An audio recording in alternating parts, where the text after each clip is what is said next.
Dulu kita pernah bercanda gurau di ruang kerja bersama.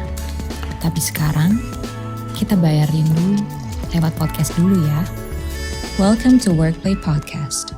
With me, Audira Amanda.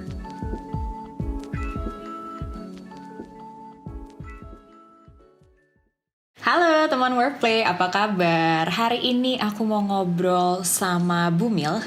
Jadi aku mau ngobrol-ngobrol gimana sih caranya tetap aktif selama kehamilan. Nah, aku mau nanya aja langsung. Di sini udah ada Salsa, Certified Personal Trainer dan juga founder dari Salsa Live Fit. Halo Sa.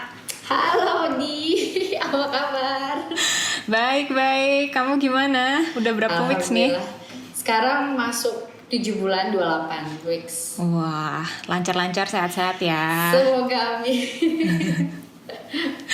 Nah, aku pengen ngobrol-ngobrol nih karena kan yang kamu juga tahu kamu sudah kehamilan kedua juga ya gitu kan. Memang ketika hamil itu banyak banget perubahan hormon ya yang bisa affecting keseharian kita juga ya, mulai dari morning sickness-nya gitu kan. Terus ada keluhan-keluhan juga, badan jadi pegel-pegel atau sakit-sakit gitu. Nah, katanya olahraga itu bisa mengurangi keluhan-keluhan Bumil.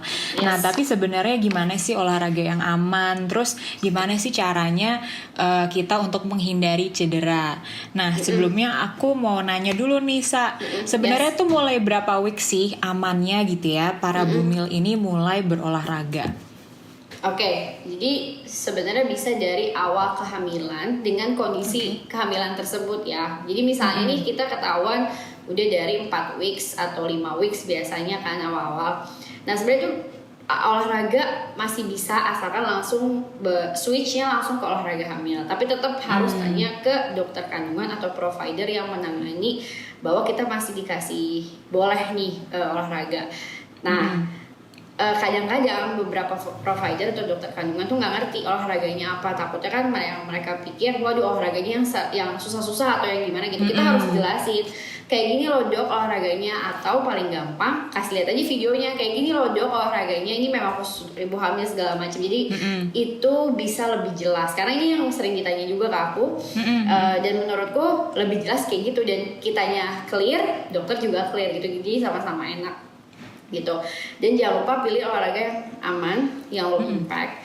Jadi kalau misalnya kita biasa hit gitu, biasa high impact, kita switch ke low impact. Terus kita biasa lari pagi atau jogging, ya kita switch berarti ke brisk walk atau jalan cepat.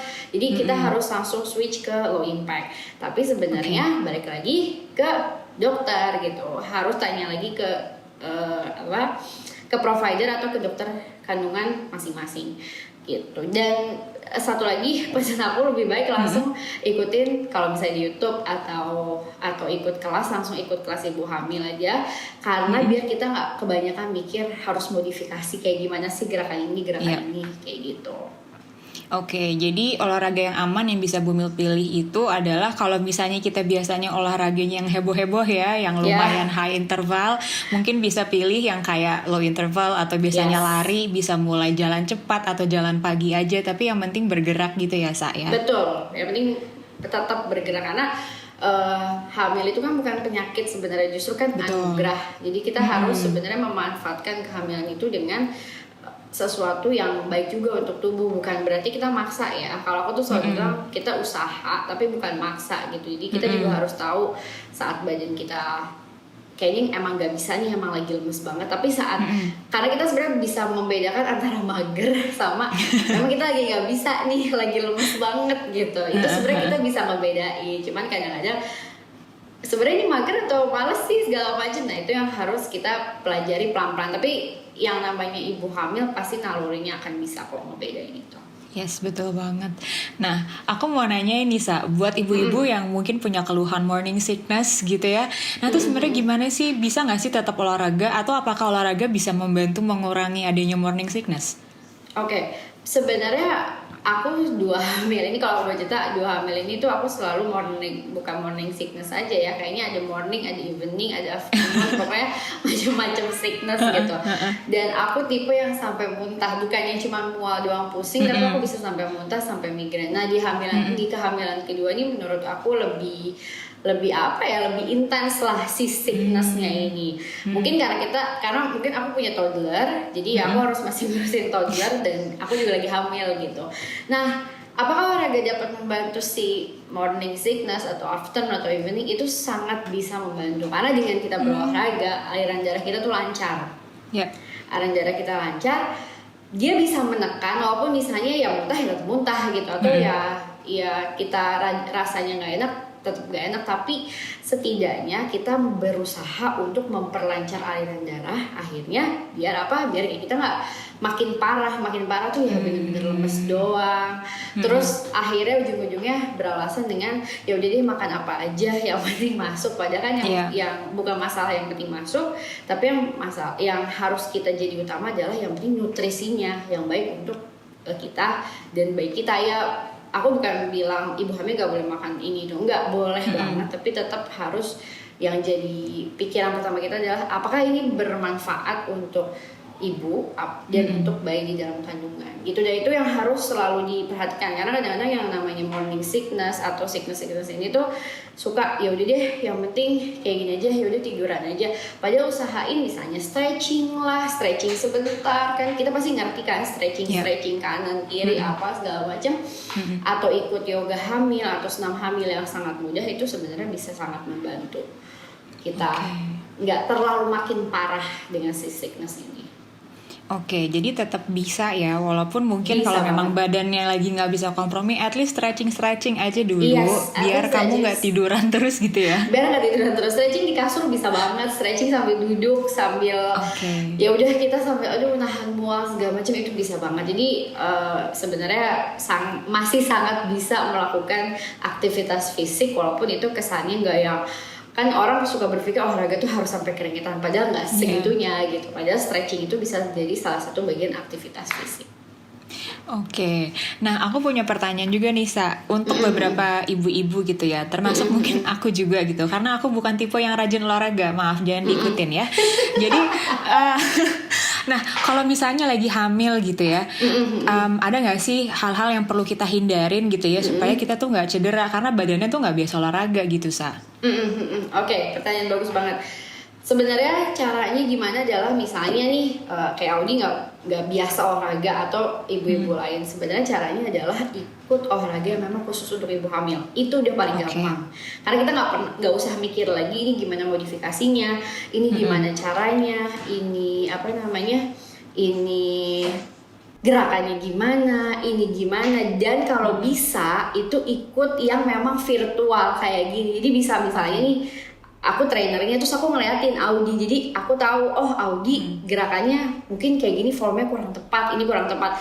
Nah sekali, 2 kali, 3 kali, abis itu misalnya Audi atau teman ibu-ibu yang lain pengen ikut YouTube apa segala macam, udah tahu kakinya harus kayak gini, bagian tangannya gerakan ini tuh harus kayak gini. Jadi setidaknya harus ada basic dulu dengan cara ikut olahraga yang khusus ibu hamil. Apalagi sekarang kan kita cuma di rumah doang, gampang banget, tinggal cari aja kira-kira rumah sakit apa atau klinik apa atau studio apa yang ada buka khusus untuk ibu hamil, atau misalnya mau private sama siapa gitu, dia aku mau private deh sama dia, sama bidan atau sama siapa atau sama trainer yang memang khusus ibu hamil, terus nanti minta dilihatin, setelah itu ya sekali 2 kali terus kita mau lihat YouTube atau mau lihat apa udah dengan aman. Itu yang paling gampang tipsnya. Jadi jangan sampai coba-coba, karena kadang-kadang ya udahlah coba-coba aja. Nah menurut aku lebih baik kita rada susah di depannya, rada ribet, setelah itu nanti kita udah lebih gampang lagi. Oke, jadi memang specifically cari olahraga yang sudah dibuat untuk para ibu hamil ya, saya. Jadi kita nggak perlu bingung-bingung modifikasinya gitu ya, dan pasti juga itu udah dispesifikin supaya mengurangi adanya cedera gitu-gitu ya, Sa. Benar banget. Oke, nah sebenarnya manfaatnya tuh apa aja sih, Sa, untuk kita tuh ketika hamil tetap berolahraga? Oke. Manfaatnya banyak banget, dan yang menurut aku paling penting adalah justru saat kita pasca melahirkan, karena the real journey, the real life-nya seorang ibu itu adalah justru setelah melahirkan. Yang hamil tuh memang mungkin ya kayak aku lah salah satunya. Hamil aku juga bukan hamil yang gampang, maksudnya hamil ada muntah, ada segala macam lain-lain, ada lemes. Tapi pengalaman aku yang pertama, setelah itu ternyata postpartum yang lebih harus kita hadapi. Nah, manfaat dari olahraga saat hamil itu adalah justru yang pertama itu, sebelum kita bahas yang lain-lain, itu adalah justru saat postpartum. Postpartum kita punya, kenapa sih penting banget? Karena kalau kita latihan apalagi latihan pengencangan otot, latihan yang memang dikhususkan untuk bagian-bagian otot di dalam tubuh kita tuh punya tabungan otot di dalam tubuh. Kalau otot itu bukan hanya buat badannya bagus segala macam, tapi untuk metabolisme itu sangat bagus gitu. Jadi dengan mempunyai cadangan-cadangan otot di dalam tubuh, setelah pasca melahirkan yang notabene-nya kita super duper jompo, yang mungkin kita kayak badannya kayak abis banget gitu, gitu ya. di kayak wah udah diambil semuanya, jiwa, raga segala macam gitu. Nah, dengan kita punya tabungan otot di dalam tubuh itu setidaknya membuat badan kita bisa lebih fit gitu, bisa lebih kita merasa waras lah bahasanya gitu. Kita bisa lebih waras menjadi seorang ibu, dan kita bisa lebih memperhatikan hal lain yang penting, misalnya ASI lah atau latching ke anak, kita menyusui segala macam, dan kita untuk recovery nggak lagi bahas soal aduh badannya capek banget, lemes banget, gak bisa deh kayaknya, aduh segala macam. Dan itu yang menurutku lebih berbahaya mendekati ke yang kita nggak mau adalah PPD atau postpartum depression kan, amit-amit gitu. Kalau baby blues kan pasti kemungkinan ada aja yang kena baby blues, tapi jangan sampai ke PPD. Nah, itu salah satu benefit yang bisa kita rasain, karena dengan olahraga itu sebenarnya kita bisa merasa centered lagi. Itu adalah kita merasa ya kita tahu nih diri kita bisa mencintai diri kita sendiri. Nah, setelah postpartum mungkin kan jadi kebanyak bagi-bagi gitu, masih harus ngurus suami, ngurus anak segala macam. Dan dengan kita pernah aktif berolahraga, kita punya cadangan otot yang baik, metabolisme kita bagus, jadi kita bisa tahu caranya bagaimana menghadapi yang tadi aku bilang gitu. Terus selain itu postpartum saat hamilnya apa sih? Saat hamilnya yang jelas adalah badan kita pasti lebih fit. Lebih fit tuh gimana sih? Kita nggak ngerasa cepat pegel-pegel kayak aduh kok bagian sini sakit ya, gini sakit ya. Karena memang yang namanya hamil, struktur badan kita pasti akan berubah. Yang tadinya misalnya kita begini, tiba-tiba membesar, itu pasti dia nggak mungkin cuma ya udah gini aja. Tapi kan di dalamnya juga ada perubahan, bisa sampai tulang gitu perubahannya. Dan itu yang harus kita perhatikan adalah justru dengan olahraga kita akan makin fit badannya. Jadi misalnya nih pegel-pegel atau back pain, aku di awal kehamilan itu back pain karena mungkin tiba-tiba dulu aku pernah lower back pain setelah kehamilan yang pertama, terus sembuh, terus pas hamil kedua awal-awal banget baru 2 bulan pertama lah, tapi ternyata dengan rutin olahraga back painnya sampai sekarang hamil gede itu hilang. Maksudnya nggak yang sampai di awal tuh aku banget sampai sakit banget, sampai kayak migrain di bagian lower back gitu. Jadi itu salah satu yang penting juga, dan pastinya adalah kenaikan berat badan yang tidak signifikan, yang lebih terkontrol. Kenaikan berat badan itu pasti, ibu hamil nggak mungkin naik berat badan, tapi setidaknya lebih terkontrol, karena dengan terkontrol itu pasti ke kesehatan ibu dan anak sangat berpengaruh. Karena dokter juga sebenarnya ini sangat concern soal berat badan, cuman kadang-kadang kita kan kayak ya udah deh nggak apa-apa lagi hamil gitu kan. Nah, dengan kenaikan berat badan yang terkontrol itu perubahan badannya juga yang tadi aku bilang strukturnya nggak akan drastis. Kalau drastis itu banyak banget yang berubah dari tulang, sendi segala macem, akhirnya ya itu bisa jadi ke back pain segala macam. Jadi semua itu sangat simbiosis mutualisme. Itu yang penting saat hamil dan saat postpartum. Oke, jadi jangan dikira kita olahraga pas hamil tuh cuman buat hamil dan melahirkan ya, tapi Betul. pasca melahirkannya itu juga sangat penting. Jadi investasi dari awal sebenarnya ya. Iya, benar. Oke. Jadi jangan sampai ini kita hanya mikirin saat hamil. Karena waktu hamil pertama itu aku kebanyakan mikirin waktu hamil doang, waktu sampai melahirkan doang gitu. Ternyata postpartum itu lebih panjang perjalanannya gitu. Jadi itu juga yang harus kita perhatiin gitu. Jangan sampai kan kita pengen kita sayang sama anak kita pengen 1000 hari pertama dia baik, 1000 hari pertama dia sempurna tapi kita nggak bisa dong gimana caranya dia sempurna tapi kita sendiri yang lemah, yang kita nggak bisa, kita capek segala macam. Nah kita juga harus investasi diri sendiri gitu ya. Kita nggak bisa nyuruh orang A kalau kitanya nggak A gitu ya. Sama aja itu dengan kejadian dengan anak kita. Jadi itu penting banget sih. Betul, jadi bekali diri kita ya, karena nggak hanya pas hamil, nggak hanya untuk melahirkan, tapi pasca melahirkan itu yang tadi kata Salsa, ada tabungan otot yang bisa ngebantu kita supaya kita tuh lebih fit lah ya gitu ya. Jadi nggak terlalu drain banget. Nggak terlalu drain banget, yes. Oke, Sa, boleh nggak nih terakhir dikasih dong tips-tips ya untuk para bumil gitu ya, yang mungkin bisa membantu mereka kayak mengoptimalisasikan posisi janin gitu, atau juga merilekskan panggul, nah atau juga mengurangi keluhan-keluhan saat hamil. Kira-kira apa sih yang bisa dilakukan, Sa? Oke, jadi yang bisa dilakukan adalah 2 jenis olahraga yang sebenarnya bukan bisa dilakukan, harus dilakukan. Yang pertama adalah strength workout atau latihan pengencangan otot. Yang kedua adalah yoga atau senam hamil. Ini tuh sebenarnya dua-duanya harus dilakukan. Jadi kadang-kadang orang cuma misalnya pengennya strength doang deh biar ototnya banyak, tapi badannya juga nggak di stretching atau nggak di-relaxin.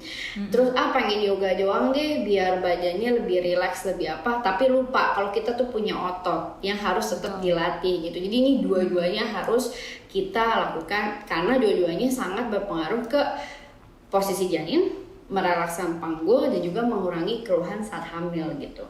Jadi jangan sampai karena dan sekarang tuh udah banyak banget. Kalau zaman kita mungkin jadi dulu mungkin masih jarang gitu orang olahraga saat hamil segala macam. Sekarang kan udah banyak banget, apalagi udah banyak sosial media yang kita tinggal cari yang kira-kira itu qualified, yang kita tahu mungkin dia memang dia qualified di bidang itu, memang dia certified juga.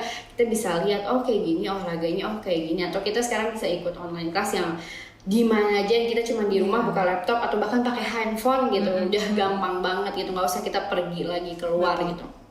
Dan itu juga sangat berpengaruh pada kesehatan ibu dan bayi dalam kandungan. Jadi bukan hanya posisi itu penting banget, posisi janin. Terus posisi janin apalagi kan kalau yang kita tahu itu pasti selalu mengikuti gravitasi bumi.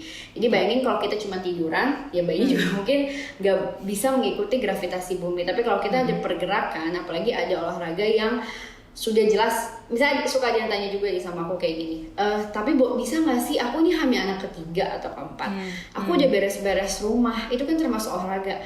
Itu nggak termasuk olahraga karena kita nggak fokus, kita nggak punya waktu yang tepat, dan kita nggak mikirin diri kita. Pasti kalau misalnya kita saat lagi beres-beres, nyuci piring atau masak, itu kan kita nggak bener-bener gue lagi pakai otot tangan nih, lagi relax nih, lagi nafas nih, enggak kan. Tapi kalau saat kita olahraga kan kita memang fokus, olahraga cuma 30 menit udah cukup kok, ibu hamil bahkan 20 menit pun udah cukup gitu.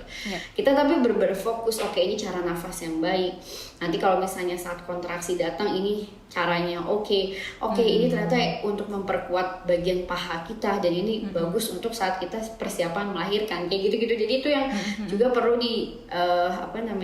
perlu dilakukan sama ibu hamil. Jadi yang sampai tadi aku bilang cuma pilih salah satu. Caranya gimana? Paling gampang ya misalnya seminggu 3 kali, seminggu hari ini latihannya strength, besok yoga, satu lagi strength lagi, nanti minggu depannya di switch. Minggu depan aku yoganya 2 kali, strengthnya sekali, kayak gitu. Jadi itu aja yang dilakuin, karena aku selalu percaya bahwa ibu yang sehat dan kuat, anaknya pun akan menjadi sehat dan kuat gitu. Jadi kita harus tetap berusaha, ya yang tadi lagi aku bilang, berusaha tanpa memaksa. Jadi kita harus usaha tapi nggak boleh maksa. Kita juga harus tahu diri kita juga harus tahu kapan kita harus berhenti, kapan kita harus istirahat, tapi bukan berarti mager gitu. Betul banget, bukan berarti mager, tapi kita bisa ngukur ya kemampuan kita segimana. Gitu. Wasa, thank you banget ya sharing-sharingnya. Semoga sehat-sehat, lancar-lancar. Terima kasih Di, amin. Persalinannya soon ya. Ini udah 7 bulan sebentar lagi insyaallah ya saya. Insyaallah, amin. Oke, sampai kita ngobrol-ngobrol lagi ya Sa. Thank you. Bye.